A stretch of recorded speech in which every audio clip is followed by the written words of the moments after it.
கிறிஸ்துவோடு நாம் லெந்து கால தியானங்கள் 31.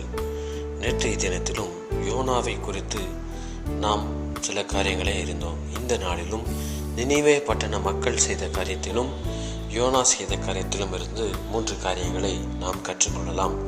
முதலாவதாக, நினிவே பட்டணத்தில் உள்ளவர்கள் உண்மையான உபவாசம் இருந்தார்கள்.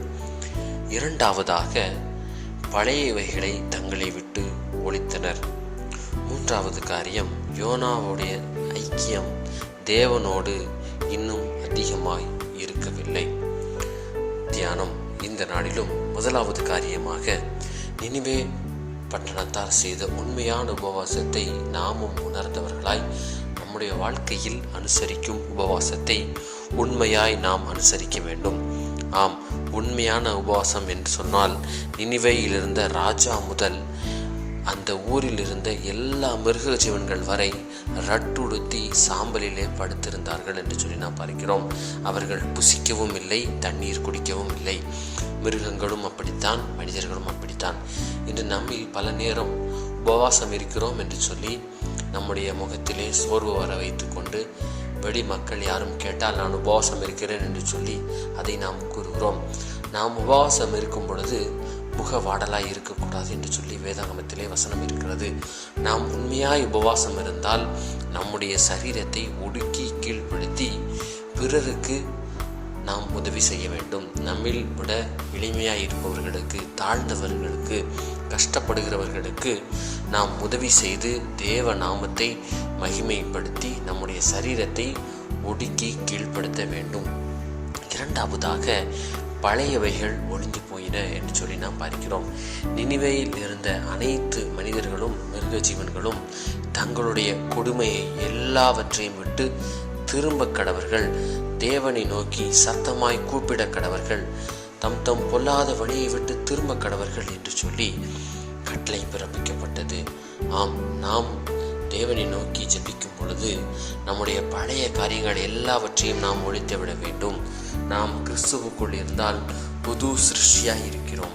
பழையவைகள் ஒழிந்து போயின, எல்லாம் புதிதாயின என்ற வசனத்தின்படி உலக ஆசைகளையும் ஆசை இச்சைகளையும் சிலுவையில் அறைந்தவர்களாய் தேவனுக்கென்று பிரியமாய் வாழ நம்மை ஒப்பு கொடுத்து பழைய காரியங்களை நம்மை விட்டு களைந்து போட்டு அவருக்கு பிரியம் என்னதென்று நாம் உணர்ந்து கொள்ள வேண்டும்.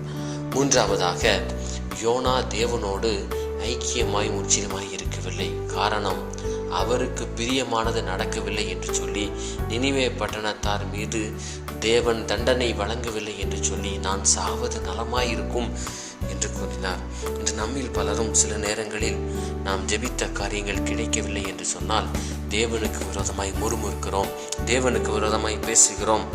நாம் தேவனுக்கு நன்மையும் பிரியமும் பரிபூரணமான சித்தம் இன்னதென்று பகுத்தறியத்தக்கதாக நம்முடைய மனம் புதிதாகிறதுனாலே மறுரூபமாக வேண்டும். அப்படிப்பட்ட வாழ்க்கை நமக்கு கிடைக்கும் பொழுது தேவ சித்தம் என்னதென்று நம்மால் உணர்ந்து கொள்ள முடியும்.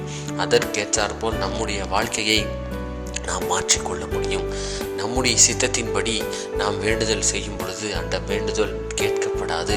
நாம் தேவ ராஜ்யத்திற்கு பிரியமாய் வாழ முடியாது.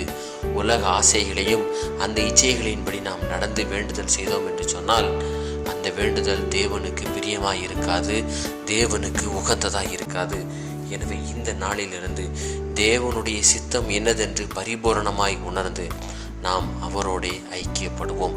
ஜெபம். அன்பின் பரலோக பிதாவே, இந்த நாளிலும் நாங்கள் உண்மையான உபவாசம் இருந்து உம்மை நோக்கி பார்ப்பதற்கு எங்களை முற்றிலுமாய் அர்ப்பணிக்கிறோம். எங்களை புது சிருஷ்டியாய் மாற்றி எங்களுடைய பாவங்களை சிலுவையில் வெற்றி சிறந்த தேவனே எங்களை பரிசுத்தப்படுத்தும் என்று சொல்லி நாங்கள் கெஞ்சி மன்றாடுகிறோம். நீர்தாமே உம்முடைய சித்தம் என்னதென்று உணர்ந்தவர்களாய் இந்த உலக வாழ்க்கையிலே வாழ்ந்து உம்மை சந்திக்க எங்களை தயார்படுத்தியருளும்.